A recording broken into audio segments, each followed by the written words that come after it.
সাকিব আল হাসান মাহমুদুল্লাহ রিয়াদকে নিয়ে বিস্ফোরক মন্তব্য করলেন নান্নু। প্রায় এক যুগ ধরে প্রধান নির্বাচকের দায়িত্ব পালন করছেন মিনহাজুল আবেদীন নান্নু। ক্যারিয়ারের বেশিরভাগ সময় ভুল সিদ্ধান্তর কারণে সমালোচনার শিকার হয়েছেন তিনি। সবশেষ ওয়ানডে বিশ্বকাপে তামিম ইকবালের মতো তারকা ক্রিকেটারকেও বাদ দিয়েছিলেন তিনি, যার ফল হারে হারে টের পেয়েছে বাংলাদেশ দল।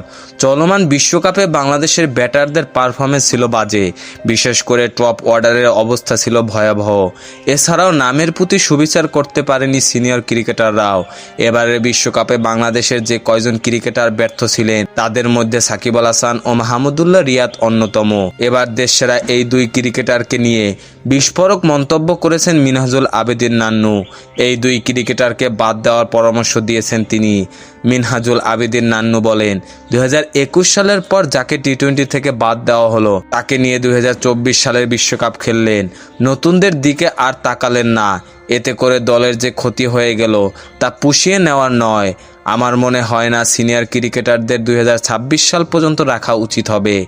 বিশেষ করে মাহমুদুল্লাহ রিয়াদকে টি-20 ফরম্যাটে নেওয়ার সুযোগ দেখি না। 2021 সালে এশিয়া কাপ ও বিশ্বকাপের ব্যর্থতা টি-20 দল থেকে মাহমুদুল্লাহ রিয়াদকে বাদ দিয়েছিলেন নান্নু।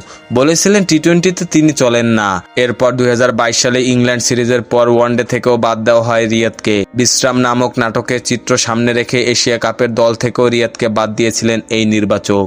কিন্তু নিজের পরিশ্রম আর চেষ্টার পরীক্ষা দিয়ে বিশ্বকাপ দলে জায়গা পান মাহমুদুল্লাহ রিয়াদ, এবং জায়গা পেয়ে বিশ্বকাপে এই ডানহাতি ব্যাটার কি করে দেখিয়েছেন তা সবার জানা। ওয়ানডে বিশ্বকাপের ফর্ম, বিপিএল এবং শ্রীলঙ্কা সিরিজে পারফর্ম করে টি-20তে নিজেকে প্রমাণ করে বিশ্বকাপে জায়গা করে নেন রিয়াদ।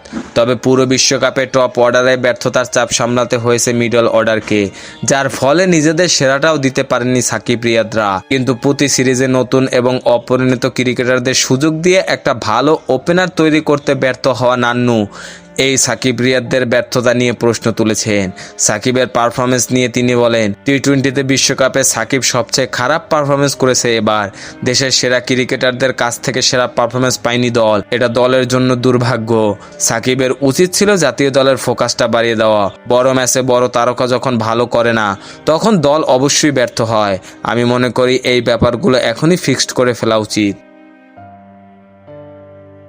খেলাধুলার সকল আপডেট পেতে আমাদের ইউটিউব চ্যানেলটি সাবস্ক্রাইব এবং ফেসবুক পেজটি ফলো দিয়ে লাইক, কমেন্ট, শেয়ার করে আমাদের সাথে যুক্ত থাকুন। ধন্যবাদ।